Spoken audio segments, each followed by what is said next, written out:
Hello and welcome to Prairie Pulse. Coming up a little bit later in the show, we'll profile Pelican Rapids knife maker Tim Pierce.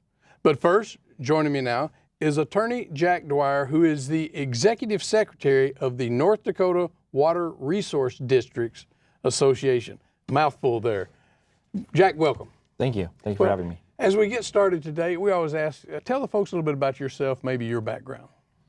Okay, yeah, I grew up in Bismarck, and we spent our summers on the family farm by Alexander, North Dakota, which is in McKenzie County.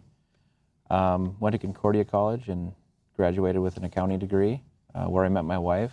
And my wife and I, with our 4 kids, we live in Horace.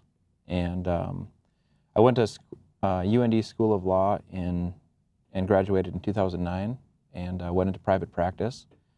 And I guess I opened up the satellite branch of the Dwyer Law Office, which was owned by my father, Mike, here in Fargo in 2011. And so he practiced primarily in water. And so from 2011 until today, I've worked in water, in the area of water. And in November of 2018, I was named as the executive secretary of the Water Resource Districts Association. Okay. So what is the North Dakota Water Resource Districts Association? The North Dakota Water Resource Districts Association is an association that's made up of pretty much all of the water resource districts in North Dakota. Each county has one. Some counties have more than one. And so all of the water resource districts, except maybe 3 or 4, are our members. And the state is divided up into 7 regions for the purpose of the association, and we have a board of directors with 2 directors from each region. Okay. So what districts does your organization oversee and manage throughout the state? Pretty much all of there's just a few, 3 or 4 water resource districts that are not, I don't believe they're very active and they're not members of our association, but pretty much all of the water resource districts in the state are our members. Yeah. Well, I mean, there's something like 63 total? I believe there's 63 total water resource districts in the state. And Yeah. so we represent about, 58 to 60 depending on the year. Okay. So how crucial, water issues always seem to be topics, interesting and crucial topics, but how crucial are water resource districts in establishing infrastructure in rural areas and sort of keeping towns and keeping them alive?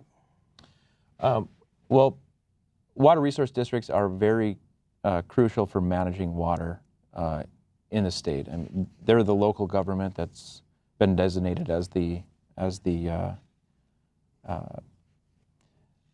political subdivision that assists locals with water management. And so, what they'll do, typically locals will, a group of people will see a need, and they'll contact their local water resource district, and the water resource district will have the technical ability to design the project and seek permits and cost share from the state and federal government to get the project off the ground. And so for water project development, they're very, very critical. They also have the power of eminent domain and the ability to assess costs. And so, those things are important. They're also they also were designated regulatory powers by the legislature. So they manage individuals who are, wanting to build improved drainage or build dikes and dams or obstruct waterways. Well, you say they're regulated, but so how do the districts sort of interact with state and federal governments? Yeah, mostly for water project development. I'd say that they're coordinating with state and federal government on permitting and seeking grant funding. Okay.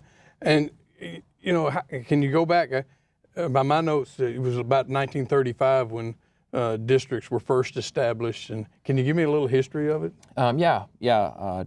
Our first local government that was governing water was actually drain boards, and those were, I think, first formed in 1895. In 1935, our predecessors, the water conservation districts, were created by statute, and those were organized by petition. So a group of landowners would petition the state engineer, and those were formed along watershed boundaries. In 1973, the state decided that all land should be included in a water resource district. It wasn't called that at the time, but so they changed that, and then we became known as water resource districts in 1981, and ever since 1973, we've been organized on, for the most part, political boundaries, except those counties that have more than one. Okay. Can you mentioned different things. What are joint water resource boards? Joint water resource boards are formed by 2 or more water resource districts, usually along a watershed. As I mentioned, a lot of water resource districts have political boundaries, so it'll be, one whole county will be in a water resource district. So if they enter into a joint powers agreement with a neighboring county to manage water on a watershed basis, they'll form a joint board. And there's over 30 joint boards in North Dakota, and some of them are smaller that only develop and manage 1 or 2 small projects, but some are bigger. The Red River Joint Board is made up of most or all of the counties that are within the Red River Basin. We have and pretty much all of our major rivers have a joint water board that looks at basin-wide issues. Mm-hmm. Are you involved, or do you know much about the status of the Fargo-Moorhead diversion project and its funding? The FM diversion that's a hard question to get right. There's a lot of people that have emotions about that project. It's a very huge project.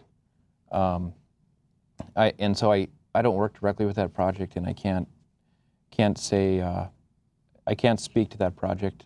Not the best person to answer that question, but I do know that and I was part of the funding talks in the last legislative session, and so I guess I know that they received $66.5 million this last session, and their total promise from the legislature increased to I think $750 million. Plus, they I think recently received approval under the WIFIA program for a long-term low-interest fund loan, and so I think they are plugging away, and I think that project will get off the ground. Okay. Well, a lot of moving pieces, it seems like, and been in the news lately. You mentioned North Dakota legislating. In the most recent session, what issues affected your districts? There were quite a few. I think we were tracking, 40 or 50 bills, but we predominantly we were focused on funding. In 2017, water resource districts had a setback. We only received $1 million in the 2017 session for water conveyance projects. Water conveyance includes bank stabilization, assessment drains, and snagging and clearing projects. In 2017, snagging and clearing projects were also defunded by the state. I mean, locals can still do them. By the way, snagging and clearing projects are Thank you. are cleaning out debris and natural vegetation out of rivers and streams to reduce flood risk and protect public infrastructure and private property. So the state decided that they don't want to participate in those type of projects in 2017, and so we had a push to get that back, and we were able to get that funding back. Funding, we were successful in that area. There was a lot more money that was available for water resource districts for flood control and for general water management. And then we dealt with a number of side issues. We dealt with eminent domain issues. We had a bill that we pushed and supported that raised funding for aquatic nuisance species prevention. What else was there? There was a number of other bills. Yeah, sure. But yeah, let's move on to something else. With the wet fall and the snowfall we've had thus far this winter, are there concerns about spring flooding, or is it too early to speculate? Absolutely, there's concern. If you've paid attention, Governor Burgum has recommended that anyone near a flood zone or floodway get flood insurance, and it takes 30 days to get that. So in 2019, it was one of the wettest years ever in North Dakota. So soil conditions going into the winter was very saturated. And then we've got a lot of snowpack, especially in the eastern third of the state with the Red River, James River, and Cheyenne River basins. Missouri River, they're managing the reservoirs, and so I don't think there's as much of a concern on the Missouri and Souris River Basin. There's not as great of a concern in those basins, but on the eastern third of the state, flooding is definitely a concern. Yeah, of course, water always seems to be an issue. So, why has water been an important issue in North Dakota over the years? Yeah, all kinds of diversions and dam projects and. Water is essential for living. I mean, it's something we can't do without. But if you get too much of it, it can be devastating. So we have in North Dakota some different regions. In the western part of the state, we have it's arid, and then in the eastern part of the state, it's much wetter. And so it's kind of a story of too much or too little, depending on where you are and the year and the time period. Well, it always seems to be for a farmer. They never have the exact amount they need. Too much, too little. You hit on it. Can you talk about the members of the association who are vital to funding and other critical issues you have? Our water managers. I can't name them by names, but water resource districts were managed. We have managers that are appointed by the county commission, and so we're not elected. And our water managers, salt of the earth people. I mean, they work on water issues, and it's kind of a lonely job because you can't keep everybody happy. There's upstream interests and downstream interests, and they're very passionate about water. Mm-hmm. Well, how does irrigation fit into sort of your districts and how water is managed there? So irrigation is not something that's typically taken on by a water resource district. Okay. We have different political subdivisions called irrigation districts that manage large irrigation projects. Of course, most irrigation projects are done by individuals, so we don't get into it too much. Okay, let's talk about diversions. But what would the completion of the Garrison diversion have done for the eastern part of the state? Yeah, the Garrison diversion, again, I'm not the most qualified person to talk about that because there's a long history there. That was before my time. But my understanding, I do know a little bit about it. My understanding is that project was designed in the 60s. The McCluskey Canal was going to gravity feed and provide Missouri River water for the Devil's Lake Basin, Cheyenne River Basin, James River Basin, and the Red River Basin. So we would have had Missouri River for irrigation and domestic use throughout the eastern part of the state. So it would have been a feat of engineering, and there would have been wildlife benefits as well. It would have been great if it was completed as originally designed, but as you probably know, in the 1980s, that project was changed because of environmental concerns. And, the state of North Dakota is still trying to achieve the benefits that would be derived from getting Missouri River water to the Cheyenne and Red River Basin through the Red River Valley Water Supply Project, which pipes which proposes to pipe water from the Missouri River near Washburn to the Cheyenne River near Highway 200. And it would treat the water before it transfers over the divide. So. Yeah. Well, Jack, 30 or 40 years from now, there'll probably be two people sitting here talking about the FM diversion project and how it happened, and just that's the way it goes, I guess. Well, what about lobbying efforts that your group does at the state and even federal level?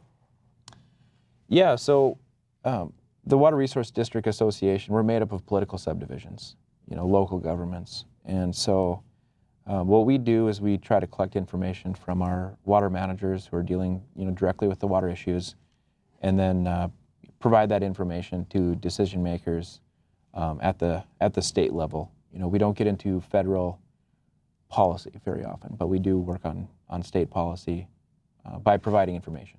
Mm-hmm. Okay. Can you talk, I guess I understand there's an annual summer business meeting in July. What's that all about? Well, the summer meeting typically, this year it's in Grand Forks, but typically we rotate that around where our winter meeting is always held in Bismarck. But our summer meeting goes around the state, and we typically do an executive briefing where we cover one water issue in depth. And so, this year it's going to be in Grand Forks, July 7th through the 9th. And, we're still working on what our, issue is that we'll be briefing. But I think we also have a tour, and so I think we'll probably be touring the new water treatment plant in Grand Forks this year. Do you travel around the state meeting these water officials, and do you enjoy it? I do, yeah. I travel around the state. Get to Bismarck frequently and around the state. And I love it. I guess as an attorney, working on water is something that is a positive thing to work on. There's, whether it's rural water supply, or protecting someone from a flood, what you're doing is providing economic development or quality of life for North Dakotans. And so that's more positive than, say, dispute resolution as an attorney. Okay. Well, we're almost out of time. So if people want more information or want to find out things either about your association or water issues, where can they go? Who can they contact? Well, they can certainly contact me. I'm here in Fargo, Dwyer Law Office, and also, our Bismarck office, North Dakota Water. We have a website at North Dakota Water. Okay. Well, Jack, good luck to you, and thanks for joining us today. Thank you. All right. Stay tuned for more.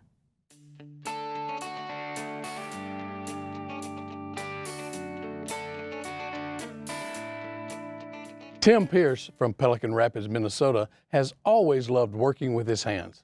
He found a passion in making knives from a variety of materials, including wood, animal bones, and obsidian.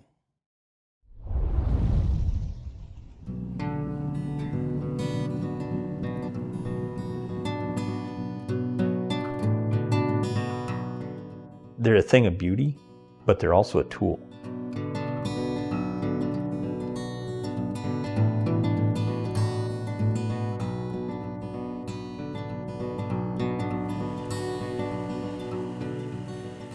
My wife took a job in Japan, and I needed a new hobby.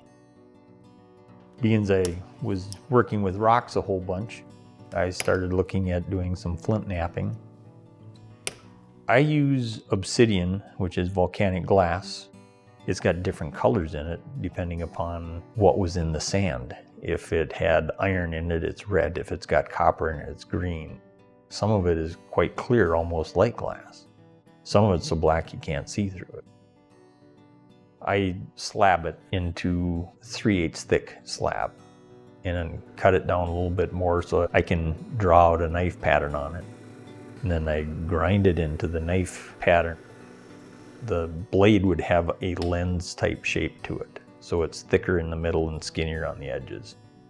Once you get to that point, then you switch to a stick with a copper point on it and press down on the top edge of this thing and snap off a flute of obsidian. It's a lot of fun. My old dentist, Phil Hagen, he is extremely well known in the knife making business. I was showing him the pieces that I was doing, and he told me to come over to his shop one day, and he showed me around, and he told me to come over anytime I want and start working with metal. And 17 years later, I just bought out all his equipment and moved it into my shop, and here I am. There's lots of different kinds of steel. You can't use mild steel. You got to use like a spring steel or good grade of stainless steel. You cut out a pattern and you semi-grind it out. Take away the big stuff so that you're not grinding on the hard metal a whole bunch. Then you have to heat treat it to get the temper in it so that it remains a hard knife and will hold a decent edge on it. My forge was built by my mentor. It's a barrel 3/16 steel with insulation, 1 inch thick. It's propane operated. It goes from whatever the ambient temperature of the room is up to 2,000 degrees in less than 5 minutes. After you heat treat it and you finish grinding it, put a handle on it, buff it out, and sharpen it. I make what they call fixed blade knives, like your kitchen knives, hunting knives, folding knives. Slip joints are pretty technical. I've made an automatic knife. Every knife I've built has pretty much been a one-of-a-kind type knife. I make some pieces that wind up to be mantle pieces. They buy them as an art piece, not as a useful piece. I really like making the stuff that somebody's going to use or carry. Hunting knife, kitchen knives. It's a nice looking piece, but it was also something that should be used. It is a big part of the process to figure out what size handle you need on what size knife and for whom it is going to. I usually shake their hand to see how big their hand is, because if I make any type of knife and it doesn't fit them, it's a bad fit. You have to have a balance in it as far as the size of the handle compared to the size of the guy compared to the size of the knife. You can't make a Bowie knife with a 3-inch handle on it. A Bowie knife is like 10 inches long. Women's hands are much smaller for the most part than what a man's hand is. So the handle has to be smaller, round. It needs to be a little shorter, even if the knife blade is the same size. There's all kinds of wild and crazy things out there that you can use for knife handles. Antler, horn, stone, rock, certain types of plastic, mammoth tooth, mammoth ivory, quite exotic bone from giraffes, camel, whale. I like the wood. It goes back to my woodworking background. Being we were in the logging business and sawmilling business, we had lots of lumber to work with, so I really like the different types of woods. They're very unique. I like going out and finding the things that I use. To me, that's all part of it. The more that I can do for making my knives, the better the process is for me. I made a knife for my dad out of chainsaw chain, and it's got a red oak burl handle on it, and it's off of the last logging job that he did, and my brother and I did with him. The chainsaw chain is out of that, and the burl's off of that last logging job. On special knives like that, it means more to me.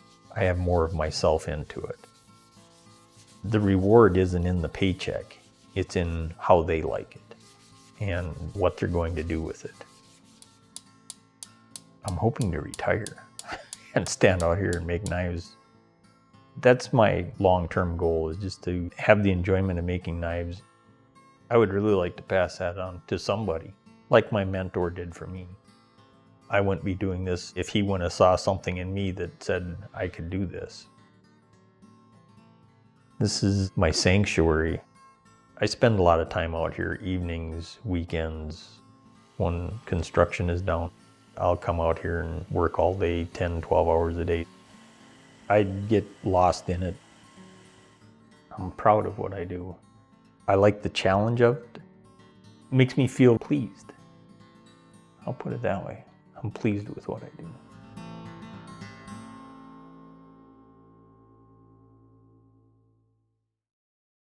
Well, that's all we have on Prairie Pulse this week. And as always, thanks for watching.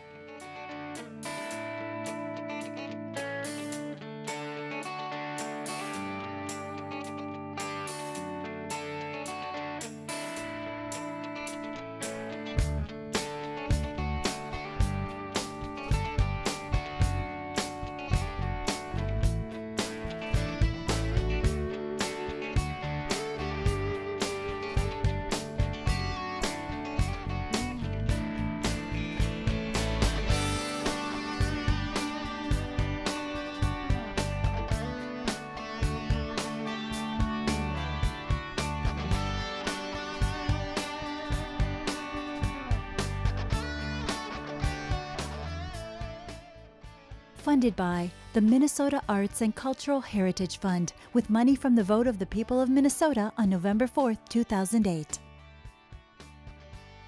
And by the members of Prairie Public.